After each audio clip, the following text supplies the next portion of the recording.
छत्रपती शिवाजी महाराज आणि टिपू सुलतानची तुलना कधीही होऊ शकत नाही। परंतु काँग्रेसचा प्रदेशाध्यक्ष हर्षवर्धन सपकाळ यांनी पहिल्यांदा ती तुलना केली। टिपू सुलतानाचं उदात्तीकरण करण्याचा प्रयत्न केला आणि त्याचीच प्रेरणा घेऊन त्या वलगावमध्ये लग्नाची पत्रिका छापल्या गेली। म्हणजे खरी प्रेरणा तर त्या काँग्रेसच्या हर्षवर्धन सपकाळपासून घेतली। का तुलना होऊ शकत नाही? तर टिपू सुलताननी लाखो हिंदू आणि ख्रिश्चनांचं धर्मांतरणासाठी जबरदस्ती केली।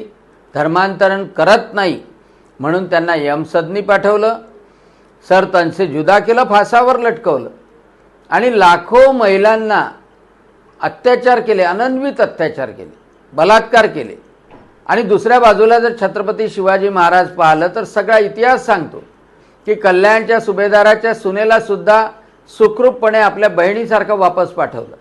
कधी कोणत्याही महिलेवर परधर्मीयाची असली तरी अत्याचार झाले नाही।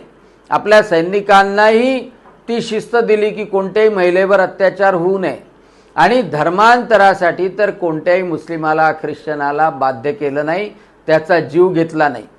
आणि म्हणून त्या क्रूर कर्मा जिहादी टिप्याशी तुलना छत्रपती शिवाजी महाराजांसोबत कशी करता येणार?